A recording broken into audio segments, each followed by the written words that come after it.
The alarm did not scream. It did not need to. A single red light pulsed on my console, and that was enough to bring every person on the bridge to their feet. I am Elias Voss, and in that moment, 3 unknown ships had entered our system without warning, without a signal, and without any respect for the quiet rule we had followed for 20 years. Never announce yourself first. My hands moved before my mind caught up. I opened a channel to engineering. Grace Whitfield answered on the second ring, her voice steady, despite the tremor I could hear underneath it. "Engines are cold," she said.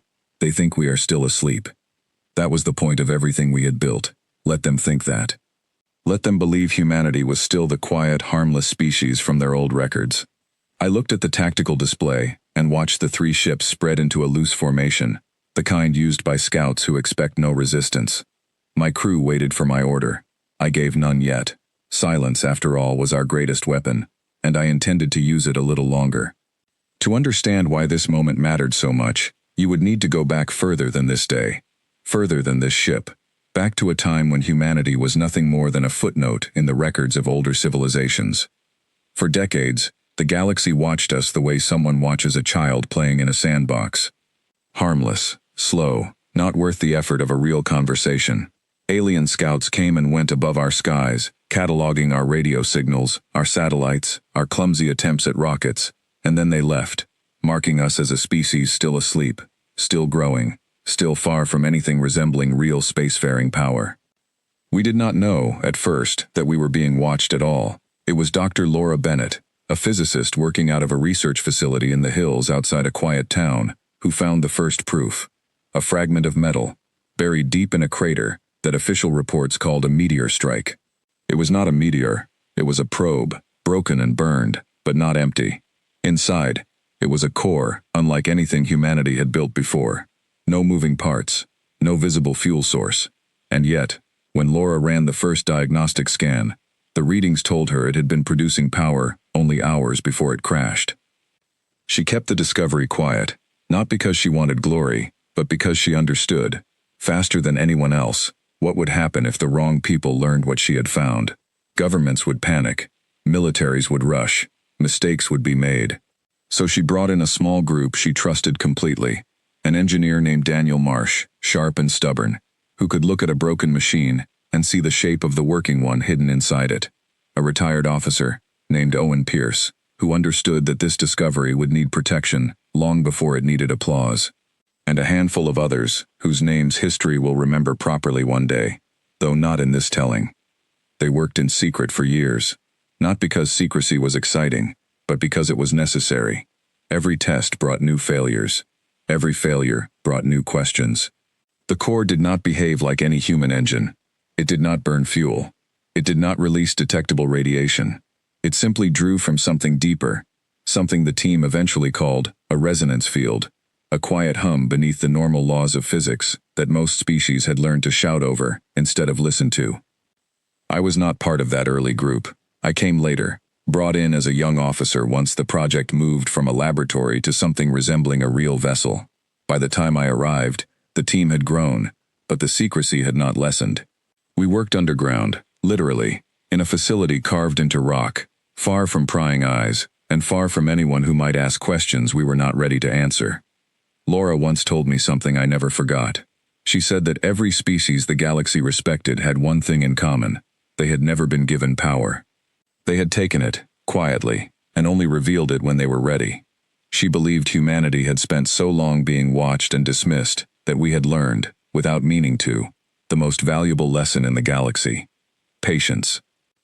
Daniel disagreed with her sometimes, in the way that brilliant people often disagree even when they want the same outcome. He believed we should reveal our progress sooner, use it as leverage, show the older species that we were not what they assumed. Laura always pushed back. "Not yet," she would say. "Let them keep believing what makes them comfortable. Comfort makes enemies careless." I remember the day the first true engine came together, because it was also the day I stopped sleeping properly out of pure excitement. The core, rebuilt piece by piece from the fragments of that first probe, sat inside a testing chamber, deep beneath the surface. Daniel checked every connection twice. Owen stood by the door, arms crossed, watching not the machine but the people around it, always protecting, always cautious. Laura gave the order to begin the sequence. I expected noise. Every engine I had ever heard, every rocket, every jet, every machine humanity had built before that day, came with sound. Roaring, grinding, burning sound. That was what power was supposed to feel like. Instead, there was nothing. The lights in the chamber flickered once, and the air around the core seemed to bend slightly, like heat rising from pavement on a summer day, except there was no heat at all. The instruments told us the engine was running at full output.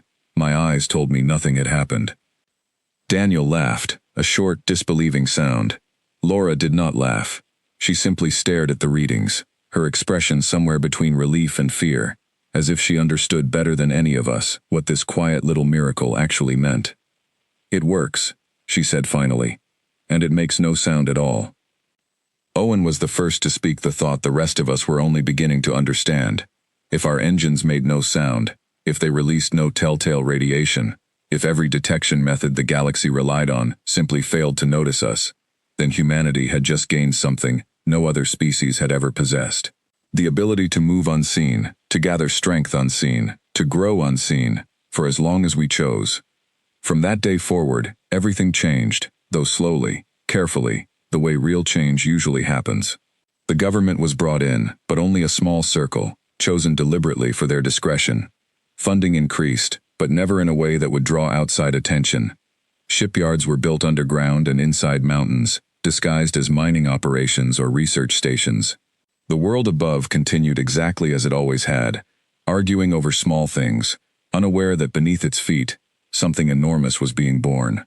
I was given command of the first true vessel 2 years later.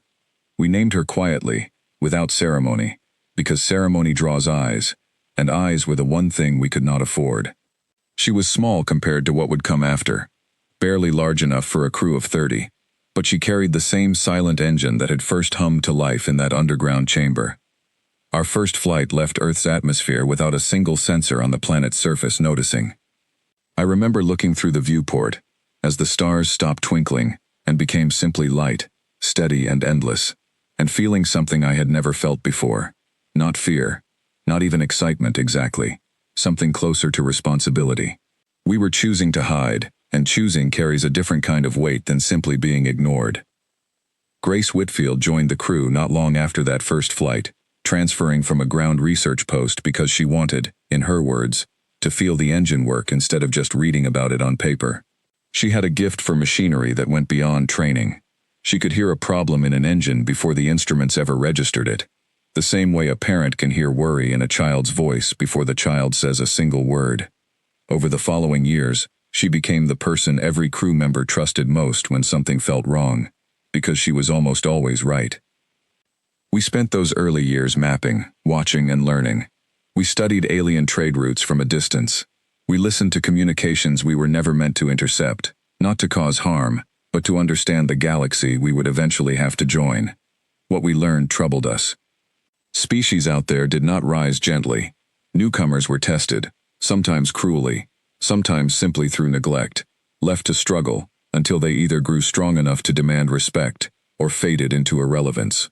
The galaxy had a long memory for weakness and a short memory for kindness. Laura believed this confirmed everything she had argued from the beginning. We could not afford to introduce ourselves as students. We had to introduce ourselves as something already grown, already capable, already impossible to dismiss. That meant more time in the dark, more patience, more silence. Not everyone agreed with waiting. There were arguments, some heated, held in rooms far below the surface where no one outside our small circle could hear them. Daniel pushed harder than most, worried that the longer we waited, the more likely we were to be discovered by accident, before we were ready to be discovered on purpose. Owen worried about something different. He worried about what patience would cost the people carrying it. Years spent hiding, years spent quiet, take something out of a person, even when the cause is worth it. I understood both sides, because I lived inside the tension every single day. I was young when I took command, younger than most officers given a vessel that important, and there were nights I lay awake wondering whether we were being wise or simply afraid, dressed up in careful language to make the fear sound like strategy. Then came the night that answered the question for all of us, though not in the way any of us expected. We were on a routine mapping run, far beyond any patrol we had attempted before, when our sensors picked up something drifting in open space. Not a ship, not a probe, a single, unmanned outpost, old and abandoned, floating silently between systems that no major power seemed to claim. Curiosity got the better of caution, and we approached slowly, engines silent as always, running every scan we had. What we found inside changed everything. The outpost held records, damaged but recoverable, from a species long gone from that region of space. Their notes described a war, brief and devastating, fought between two powers, who had revealed their true strength to each other too early, before either side understood the other's limits.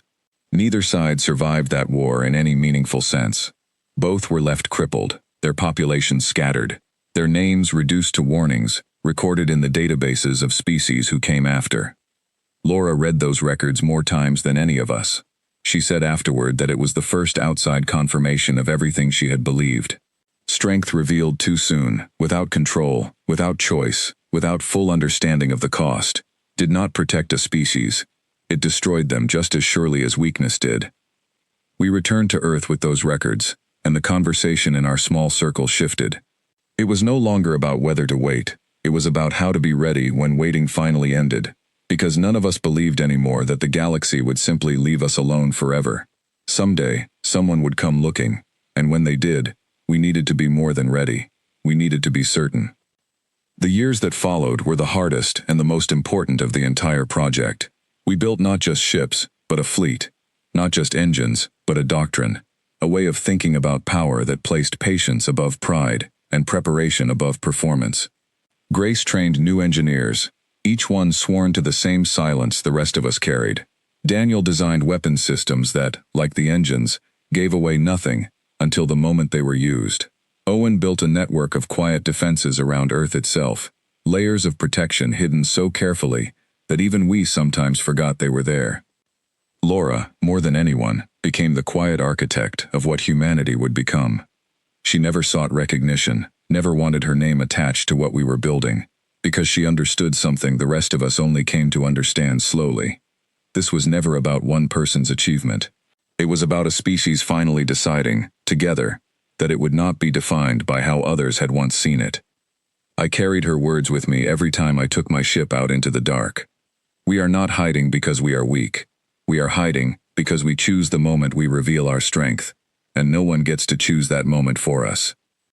That belief was tested more than once in the years that followed, in ways none of us could have predicted, in encounters that pushed our patience to its absolute limit.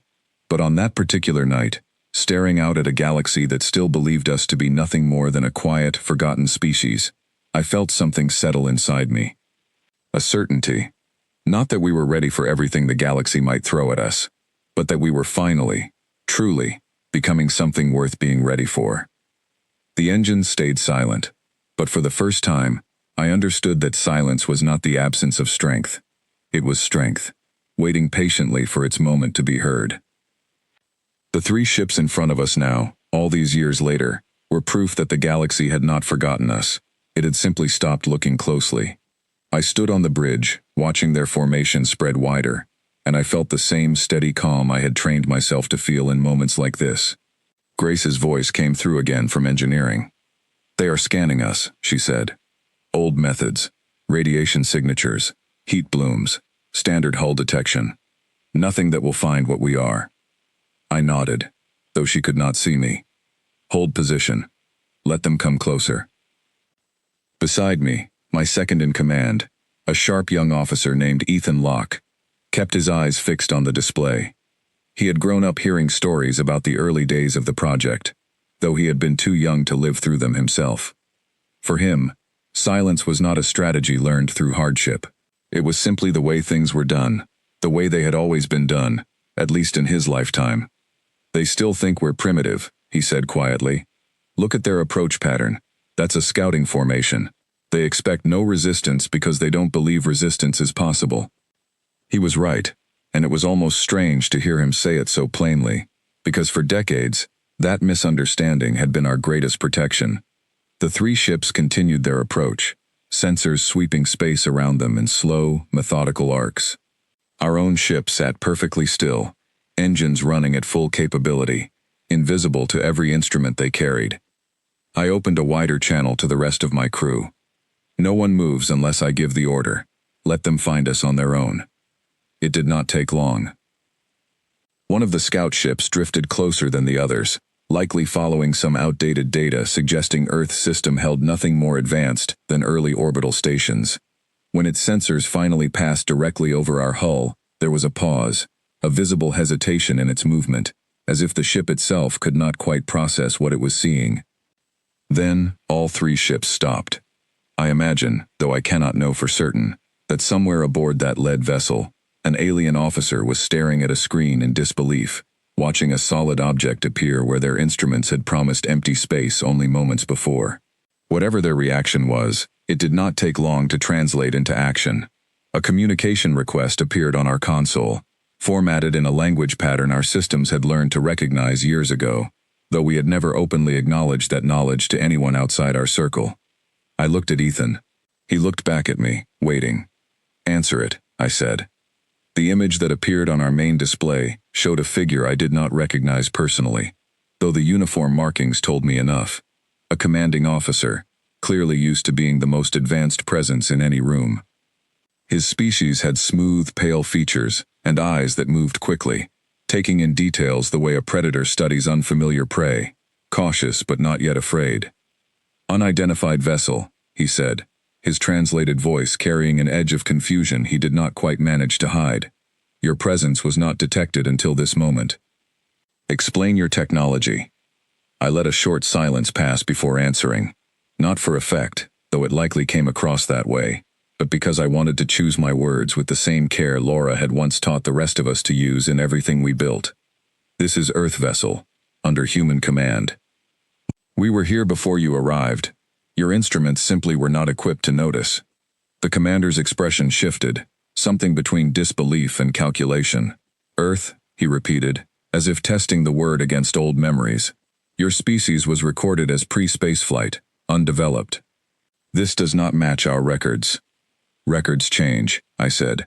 "Species change. Perhaps it is time to update yours." He studied me for a long moment, and I let him. I had learned, over the years, that silence in a conversation like this often revealed more than words could. He was recalculating everything he believed about my species in real time, and I wanted him to feel the full weight of that recalculation. "Your ships make no sound," he said finally, almost to himself. "Why?" It was such a simple question, but it carried the weight of everything we had built toward. I thought of Laura, of the years she spent convincing skeptical officials that patience was not weakness. I thought of Daniel, arguing late into countless nights that we needed to move faster, only to eventually agree that timing mattered more than speed. I thought of Owen, standing guard over secrets most of humanity never even knew existed. And I thought of Grace, listening to engines the rest of us could not fully understand, keeping them running true through every test and every doubt. "Because we choose when to be heard," I said. "And we are choosing now." The commander did not respond immediately. Instead, he turned briefly to someone off-screen, exchanging words I could not translate clearly, though the tone suggested urgency rather than calm. When he faced me again, his posture had changed slightly, less confident, more careful. "We came to observe your system," he said. "Standard procedure, following outdated survey data. We intended no confrontation." "Then there will be none," I answered. "But understand this. Earth is no longer a place to observe quietly and leave unremarked. If you return with the intention of speaking with equals." It was a bold statement, perhaps bolder than my rank technically allowed me to make on behalf of an entire species, but I had learned by then that some moments require boldness more than they require permission. The commander studied me for a long moment, and something in his expression told me he understood exactly what I was offering. Not a threat, not yet.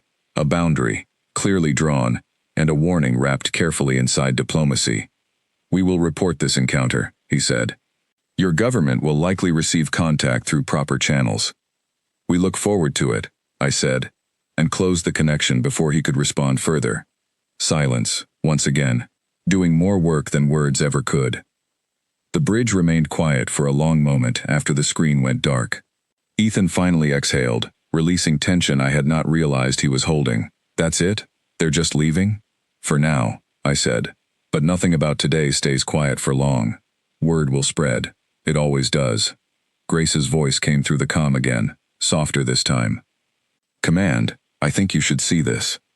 I switched my display to engineering feeds and watched as she pulled up a wide-angle scan of the system around us.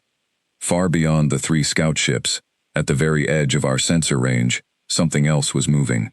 Larger. Slower. Watching from a distance, the scouts had not dared to close. They brought backup, Ethan said quietly. Or they brought witnesses, I replied. Either way, the message was the same. Word of this encounter would not stay contained to a single alien fleet. It would travel through the wider networks that connected the galaxy's older powers, the same networks we had spent years listening to from the shadows, learning their habits, their fears, their assumptions about the smaller species around them. And now those assumptions were about to break apart, not through violence, not through a declaration of war, but through the simple, undeniable fact that humanity had been standing in plain sight the entire time, unseen, only because no one had thought to look properly. I ordered the ship to hold position rather than retreat. There was a temptation, I will admit, to pull back toward Earth immediately, to disappear again into the safety of silence we had relied on for so long. But Laura's old lesson stayed with me in that moment more clearly than ever. We do not hide because we are afraid. We choose our moments. And this moment called for something different than retreat. It called for presence. We stayed exactly where we were for the next several hours, engines silent, sensors active, watching the distant fleet watch us in return. Neither side moved closer. Neither side backed away.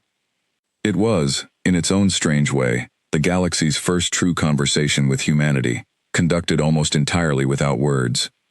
Eventually, the distant fleet withdrew, folding away into the dark faster than any human engine could match, though I suspected, even then, that speed alone would not remain their advantage for much longer. The 3 scout ships followed soon after, their formation looser now, less confident than when they had arrived. Once they were gone, the bridge allowed itself a collective breath. Ethan turned to me, a mixture of relief and disbelief on his face. We just told an advanced alien commander that Earth expects to be treated as an equal. We did, I said. Do you think they'll listen? I thought about that question longer than I let him see. The truth was, I did not know. The galaxy had a long history of underestimating new arrivals, and old habits, especially ones built on comfort and superiority, rarely broke easily. But something had shifted today, something that could not be undone. The silence that once protected us had finally been noticed, and noticing, I understood, was only the beginning. They'll remember, I said finally. Whether they listen is a different question, but they'll remember. We turned our ship back toward Earth not long after, engines still silent, carrying with us the first real proof that the years of hiding, sacrifice, and quiet preparation had built something the galaxy could no longer afford to ignore. I did not know yet what would come next, what tests still waited for us, what dangers our newfound visibility might invite. But I understood, perhaps for the first time with total clarity, that there was no going back to the quiet, forgotten corner of the galaxy we had once occupied. Humanity had been seen, and nothing about the way the galaxy understood us would ever be the same again. Word of the encounter reached Earth long before we did. By the time our ship settled back into its hidden dock beneath the mountains, the small circle that had once guarded our secret alone had grown into something much larger. Governments that had spent years arguing over budgets and borders suddenly found themselves united by a single, undeniable fact. We were no longer alone in the universe, and the universe now knew we existed. I remember walking through the underground command center that first night home, and feeling the atmosphere entirely differently than I had during any of my previous returns. There was no celebration, not exactly. What I felt instead was something quieter and heavier, a kind of collective realization settling over everyone at once. The secret we had protected for so long was no longer a secret. It was a fact the galaxy would now build its understanding of us around. Laura met me near the docking bay, older now, her hair more gray than I remembered from those early years in the underground testing chamber. but her eyes carried the same sharp focus they always had. She did not ask about the encounter first, though I knew she had already read every report. Instead, she asked something simpler. How did it feel? I thought about the question longer than I expected to, like the beginning of something we can't fully control anymore. She nodded slowly, as if that answer confirmed something she had already suspected. That's exactly what it is. We walked together through corridors that had once felt impossibly secret, and now felt strangely exposed, even though nothing physical about them had changed. Word was spreading through official channels that Earth had encountered an alien scouting fleet, and had not only survived the contact, but had done so from a position of quiet strength. Leaders who once dismissed the project as an expensive, unnecessary risk, now scrambled to understand exactly what capabilities we possessed, and how quickly those capabilities could be expanded. Daniel found us near the engineering labs, looking exhausted, but energized in a way I had rarely seen from him. He had spent years arguing that we should reveal our progress sooner, and though the timing had ultimately followed Laura's patient approach rather than his more urgent instincts, I could tell he found no bitterness in that outcome. Only relief that the waiting, at least in this form, was finally over. They're already asking for a full production timeline, he said, running a hand through hair that had not seen proper rest in days. Everyone wants engines. Everyone wants ships. It's like flipping a switch after years of people barely acknowledging this project existed. Can we meet that kind of demand? I asked. Daniel exchanged a glance with Laura before answering. We can meet it responsibly, or we can meet it quickly. Not both. Not yet. That tension, between urgency and responsibility, would come to define much of what followed in the months after our first contact. It was not enough anymore to simply build ships in secret and wait for the right moment. Now we had to build an entire civilization's readiness, openly enough to prepare properly, but carefully enough to avoid the very mistake that had destroyed the two species whose war records we had discovered years earlier, drifting lifeless in that abandoned outpost. Owen took charge of much of that balance, stepping into a role that suited him more naturally than any of us had expected. Where Daniel pushed for speed and Laura pushed for caution, Owen focused on something more practical: structure. He helped design the framework that would guide how humanity expanded its fleet, trained its officers, and prepared its defenses, all while keeping the process transparent enough to maintain public trust, without becoming so public that it invited unnecessary risk. I spent much of that period training new crews, a task that brought its own kind of quiet reward. Young officers arrived at the underground facilities with a mixture of excitement and disbelief, many of them having grown up entirely unaware that any of this existed. Ethan, who had served as my second-in-command during the first encounter, took on a larger role training new pilots, passing along not just technical knowledge but the deeper philosophy that had shaped everything we built: patience, discipline, the understanding that true strength does not need to announce itself constantly to be real. One recruit in particular stayed in my memory clearly from that time. Her name was Maya Ellison, a young engineer who had transferred from a civilian aerospace program after the project became publicly acknowledged. She reminded me, in certain ways, of Grace during those early years: sharp, curious, unwilling to accept an explanation until she understood it completely for herself. During one of our early training sessions, she asked a question that stayed with me long after that day ended. Why did we wait so long? She asked. If we had this technology years ago, why hide it instead of using it to help people sooner? It was a fair question, and one I had asked myself many times over the years. I thought about how to answer honestly, rather than simply repeating the official reasoning we had all grown used to reciting. Because power without control causes more harm than good, I told her. We needed time to understand what we had built, not just how to build it. If we had rushed, we might have made mistakes we couldn't undo. Waiting wasn't about hiding what we were capable of. It was about becoming worthy of that capability. She considered that answer carefully, the way thoughtful people often do when given a response they had not expected. That's a heavy thing to carry, she said finally. All those years, knowing what you had, and choosing not to use it. It was, I admitted, but I think it made us better prepared for what came next. What came next arrived faster than any of us anticipated. Within months of our first contact, additional alien delegations began requesting formal communication with Earth's leadership, cautious at first. testing the boundaries of this newly discovered species, the way careful diplomats always do. Some approached with genuine curiosity, eager to understand how a species once dismissed as primitive had developed technology their own scientists struggled to explain. Others approached with something closer to suspicion, unwilling to believe that our years of silence had been anything other than deliberate deception, meant to gain an unfair advantage. Laura led much of the early diplomatic groundwork herself, though she insisted on including voices from every part of humanity, rather than allowing any single nation to claim ownership of the moment. It was, she often said, the first time in recorded history that our species had a genuine reason to present itself as one people, rather than many competing factions. Whether that unity would hold under pressure remained, for a long while, an open question.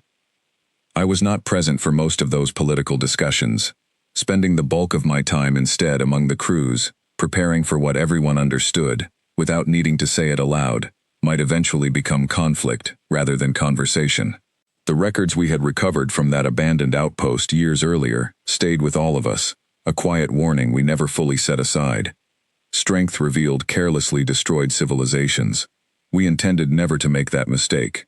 But understanding a danger and successfully avoiding it are two very different things. Grace worked tirelessly during this period, expanding production of the silent engines, while training new engineers to maintain standards that had taken years to establish, through trial and painstaking error. She rarely left the underground facilities during those months, driven by a sense of responsibility that went beyond simple duty. She had been there from nearly the beginning, had heard the engine hum to life for the first time in that testing chamber, and she seemed determined to ensure that every new engine leaving her care carried the same quiet reliability as that very first one.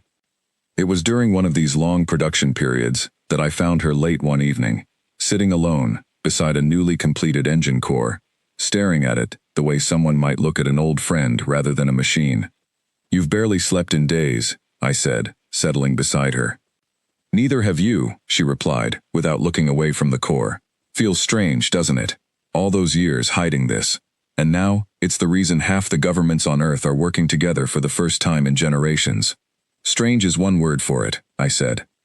She smiled faintly, though exhaustion dulled the expression. "Sometimes I wonder if the people who criticized this project for wasting resources ever imagined it would end up being the thing that finally forced humanity to stop fighting each other long enough to face something bigger." "Do you think it will last?" I asked. "The unity, I mean." Grace considered the question seriously, the way she considered every question involving the engines she cared for so deeply. "I don't know," she admitted. "But I think we've earned the chance to find out." That chance, however, would not come without cost. As more alien delegations made contact, as more information about humanity's capabilities spread through the wider galactic community, tension inevitably grew alongside curiosity.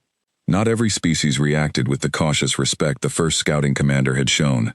Some viewed our sudden emergence as a threat to established power structures, a disruption to alliances and hierarchies that had remained stable for generations before we ever arrived on the galactic stage. Owen was the first among us to receive credible intelligence suggesting that a specific faction, one known throughout the region for aggressive expansion tactics, had taken particular interest in Earth following the reports of our encounter. Unlike the cautious scouts who had approached us initially, this faction operated under a different philosophy entirely. They tested new arrivals not through diplomacy, but through direct confrontation, believing that a species' true strength could only be measured by how it responded under genuine pressure. I remember the meeting where Owen first presented this intelligence to the rest of our small circle, now expanded to include representatives from several nations who had earned trust through the early months of unified preparation. The room fell silent as he explained the faction's history, their pattern of testing weaker species through calculated acts of aggression designed to provoke a response, revealing true capability rather than diplomatic posturing. "They won't announce themselves the way the scouts did," Owen explained. "If they come, they'll come expecting resistance, and they'll come prepared to escalate if that resistance proves weaker than they anticipate." Laura's expression remained calm, though I had known her long enough to recognize the tension beneath that calm. "Then we make certain our resistance does not prove weak." Daniel, ever practical, immediately began outlining defensive strategies, drawing on years of quiet preparation that had, until now, existed largely as theoretical contingency plans, rather than active necessity.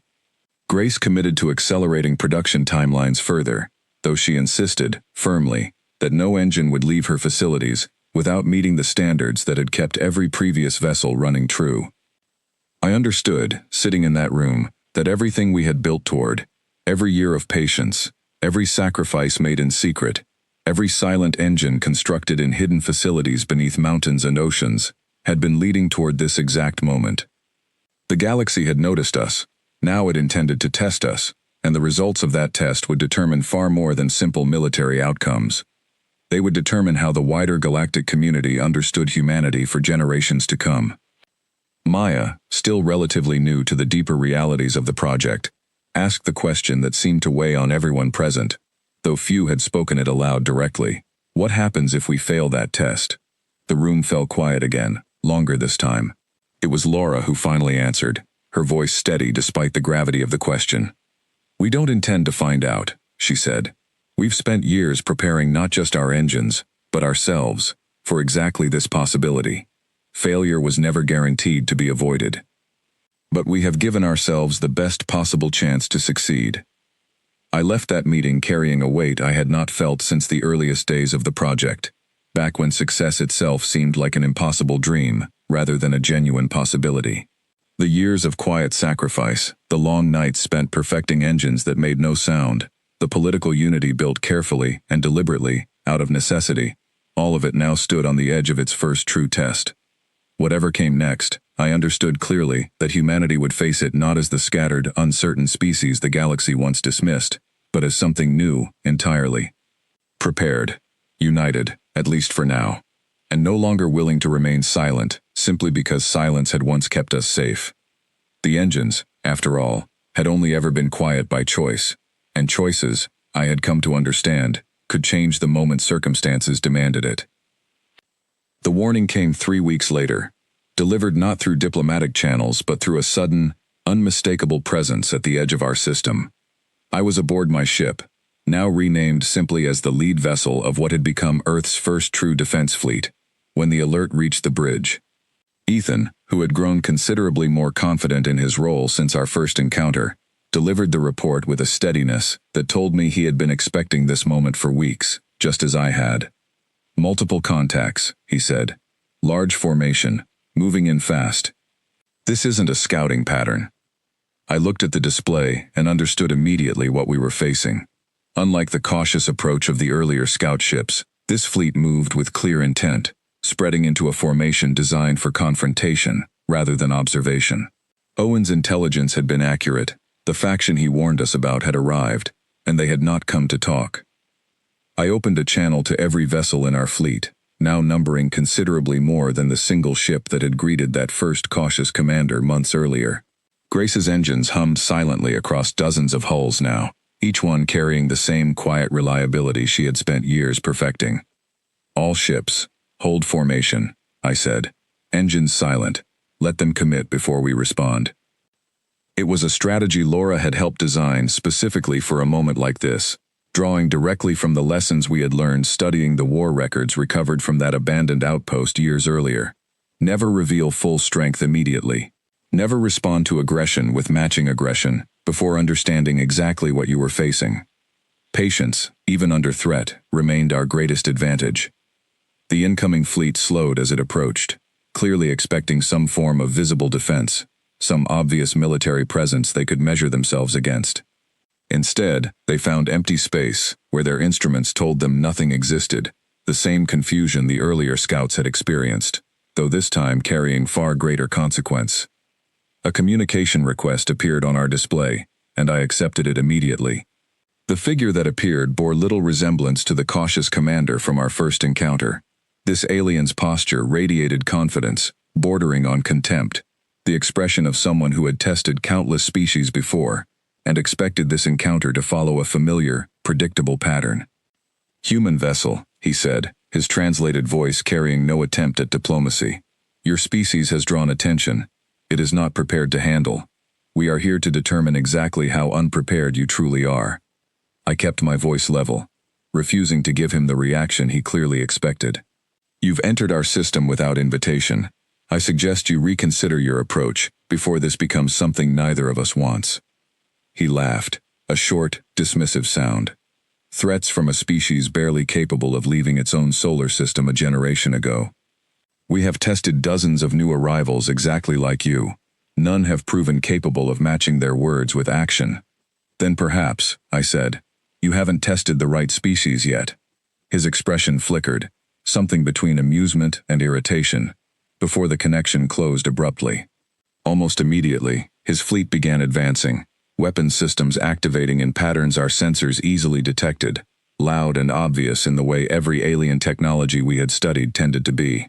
They wanted us to see their strength clearly, to feel the weight of it before any confrontation even began. "They're moving to surround the system's outer defense grid," Ethan reported. "Standard intimidation pattern. They expect us to either retreat or respond with visible force." "We do neither," I said. "Hold silent. Let them close the distance completely." I understood the risk in that order. Every instinct trained into most military officers screamed against allowing an aggressive fleet to approach unchallenged. But Daniel's defensive systems, designed and tested over years of careful preparation, relied entirely on the element that had protected us from the very beginning: surprise, born from silence.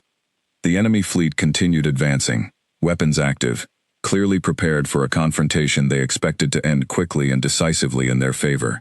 Grace's voice came through the calm despite the tension I could hear beneath it. "Engines are running at full readiness across the entire fleet," she said. "Whenever you give the word, we move as one." I watched the enemy formation close the final distance, confidence radiating from every movement in their approach. They believed, completely, that they were advancing against a weaker, unprepared opponent, exactly as their commander's dismissive words had suggested. That belief, more than any weapon we carried, would become their greatest vulnerability. "Now," I said. The response that followed happened faster than the enemy fleet's sensors could properly track. Ships that had appeared as empty space only moments before suddenly surrounded their formation from angles their instruments had never detected, engines silent throughout the entire maneuver. Defensive systems activated instantly, disabling key components of their lead vessels with precision rather than destruction, a deliberate choice Daniel had insisted upon during years of planning. We intended to demonstrate strength, not to cause unnecessary harm. Confusion spread visibly through the enemy formation, as ships that should have had no way of anticipating our positioning suddenly found themselves outmaneuvered on every side. Their weapons, loud and obvious from the moment of activation, gave us more than enough warning to avoid every strike aimed in our direction, while our own systems, quiet and precise, disabled their offensive capabilities one section at a time. I reopened the communication channel to their commander, whose earlier confidence had visibly cracked into something closer to genuine alarm. "You wanted to determine exactly how unprepared we are," I said. "I hope this answers your question clearly." He stared at the display, disbelief evident even through the translation. "This is not possible. Our sensors detected nothing. Your technology should not exist at this level." "And yet it does," I said. "We told you, at the very beginning, that we choose when to be heard. You chose not to listen." His fleet, now surrounded and largely disabled, had no viable path forward except retreat or continued escalation, against odds that had shifted entirely against them. I watched him weigh that decision, understanding clearly what was passing through his mind. Every assumption he carried into this encounter had proven false, and species that relied on intimidation rarely handled that kind of reversal gracefully. "Stand down," I said, before he could decide on his own next move. "This does not need to continue further. We have made our point. There is no need to make it more permanently than necessary." For a long moment, he said nothing, and I genuinely did not know which way the encounter would resolve. Then, slowly, his posture shifted, confidence replaced by something closer to grudging respect, the kind that only comes from being proven wrong in the most undeniable way possible. "Your species," he said finally, "was not what our records suggested." "Records change," I said, echoing the words I had spoken to that first cautious commander months earlier. "Perhaps it's time your people learned to update them before assuming." His fleet withdrew shortly after, damaged but largely intact. carrying with them a lesson I suspected would spread quickly through whatever networks connected their faction to the wider galactic community. Humanity was no longer a species to be tested carelessly, dismissed easily, or approached with the assumption of easy dominance. Once the enemy ships had fully retreated beyond our sensor range, the bridge allowed itself a moment of quiet relief, though I noticed none of us celebrated openly. Ethan finally exhaled, running a hand through his hair. "We actually did it," he said, disbelief still evident in his voice despite everything he had just witnessed firsthand. "We did," I said, "but this won't be the last test. Word of this will spread just as quickly as word of our first encounter did." Grace's voice came through the comm, quieter now, carrying the particular exhaustion that follows intense concentration finally released. Every engine held perfectly through the entire maneuver, not a single failure across the fleet. "You built them well," I told her. "We built them together," she corrected gently. I thought about those words as we set course back toward Earth, engines once again running silent, despite everything that had just occurred. The confrontation had tested every year of preparation, every sacrifice made in secret, every argument settled carefully, between patience and urgency within our small circle. And through all of it, the silence that had once protected us through hiding had become something far more powerful. A choice, deliberately made, that allowed us to control not just when we were seen, but how we were understood. Owen's voice reached me privately later that evening, once the fleet had settled back into formation and the immediate danger had fully passed. "Intelligence suggests this encounter is already being discussed among several major galactic powers," he said. "Not just the faction that attacked us. Others are watching closely now, trying to understand exactly what humanity represents." "And what do they think we represent?" I asked. Owen paused before answering, choosing his words carefully, something they no longer feel comfortable underestimating. That answer stayed with me, long after our conversation ended, carrying a weight that felt different from the relief of surviving the confrontation itself. We had proven, decisively, that humanity possessed the strength to defend what it had built. But proving strength, I understood clearly, was only the beginning of a much larger conversation the galaxy would now be forced to have about exactly what role humanity intended to play among the older established powers that had once dismissed us so easily. The engines carried us home in complete silence, exactly as they always had, but everything beyond that silence had changed permanently, and there would be no returning to the quiet anonymity we had once relied upon so completely. The summons arrived nearly a month after the confrontation, delivered through a formal channel none of us had seen used before, a request for humanity to send representatives before a gathering the wider galaxy referred to simply as the Council.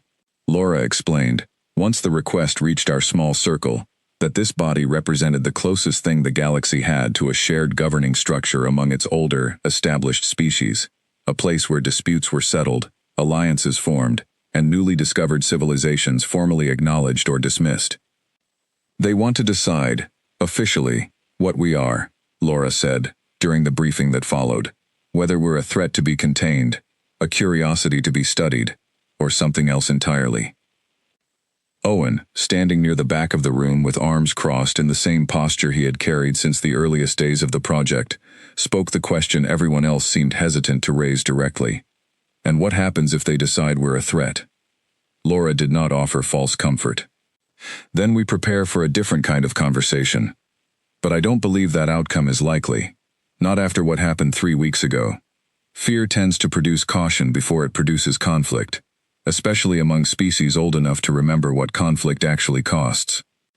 I was chosen, along with Laura and 2 representatives from the broader coalition of nations that had grown out of those early months of unified preparation, to attend the council session in person.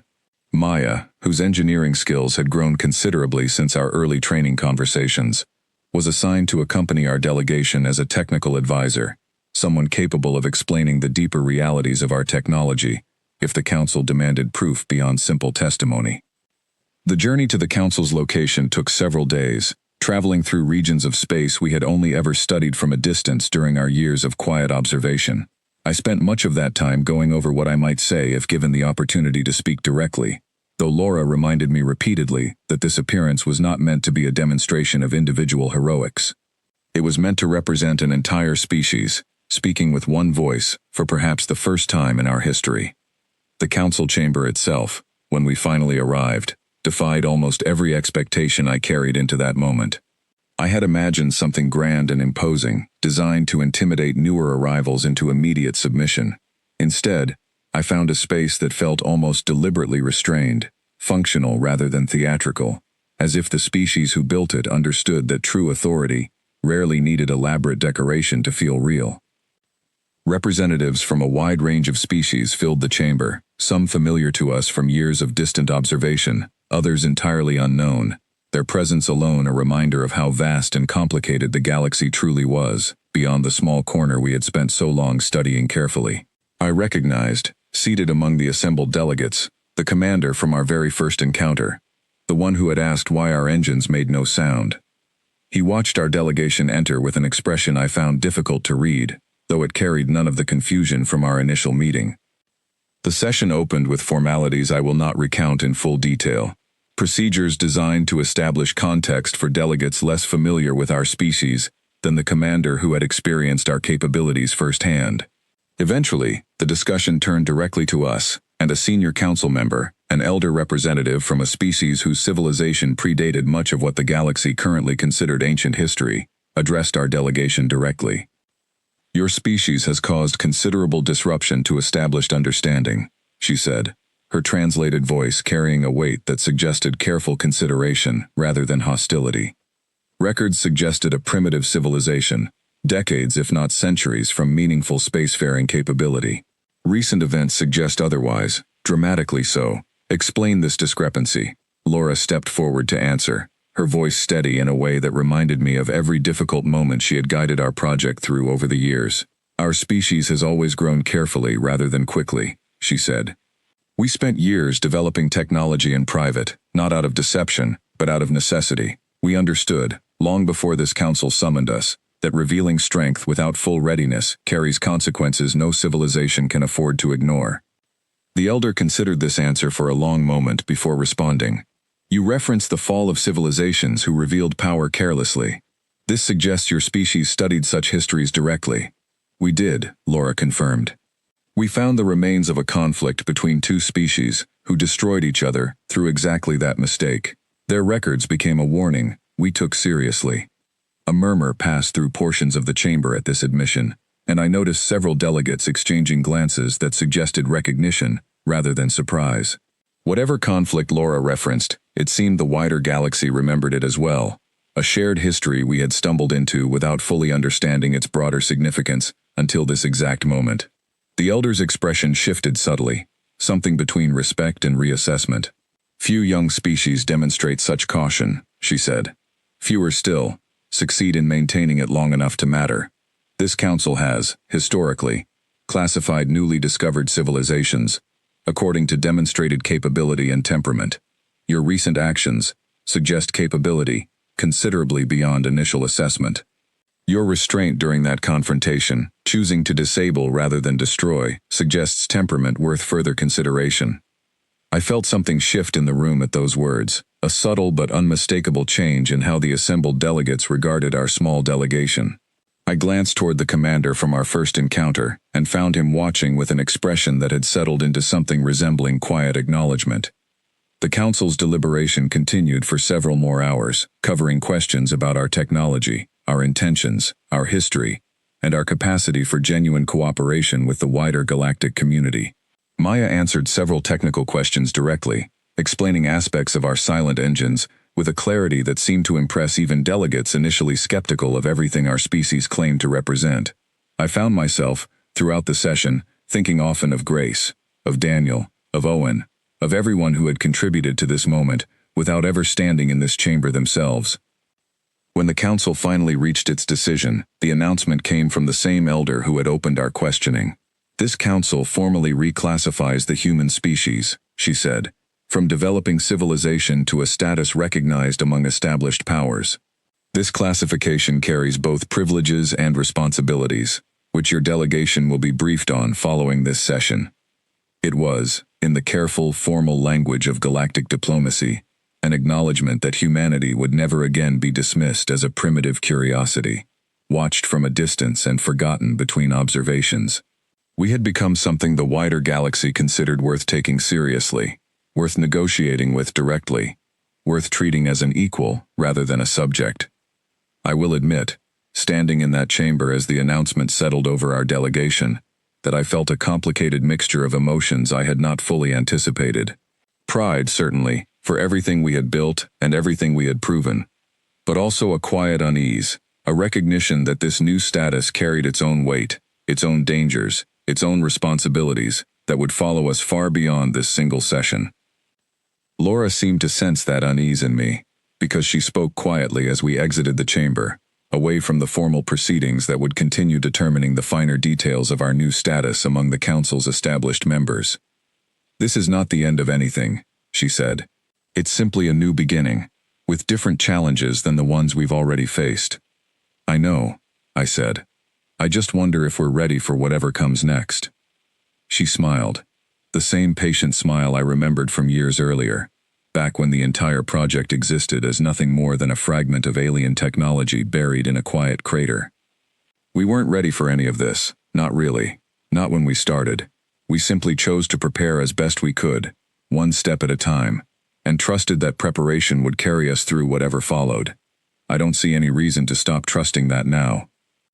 Our journey back to Earth felt different from every previous return, carrying with it not just relief, but a genuine sense that something fundamental had shifted permanently in how our species understood its place among the stars. When we finally arrived home, the underground facilities that had once felt like the entire boundary of our ambitions now seemed almost quaint compared to the possibilities that had opened before us. Grace met me near the docking bay, exhaustion still evident from months of continuous engine production, though her expression carried a lightness I had not seen from her in quite some time. "I heard," she said simply. "Recognized status, equal standing among the Council." "We heard," I corrected, echoing her earlier words to me. "This was never one person's achievement." She laughed softly, acknowledging the callback.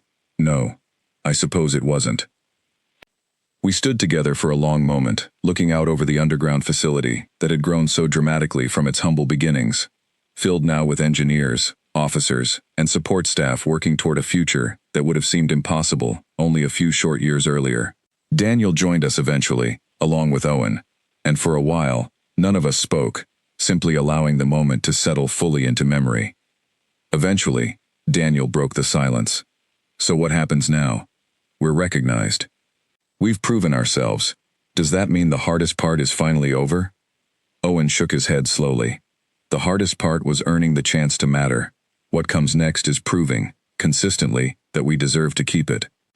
I thought about his words often in the weeks that followed, as our expanded fleet continued patrolling not just our own system, but increasingly distant regions, where humanity now maintained a genuine presence among the wider galactic community. New alliances formed, cautiously at first, built on the same careful patience that had guided our development from the very beginning. Old fears, held by species who once viewed us as a curious but harmless anomaly, gradually gave way to respect, though never entirely to complacency. We understood, all of us, that respect earned through demonstrated strength required continued effort to maintain. Maya, who had grown considerably during her time working alongside our original team, eventually took on a leadership role of her own within the engineering division, training the next generation of engineers with the same careful philosophy Grace had instilled in her.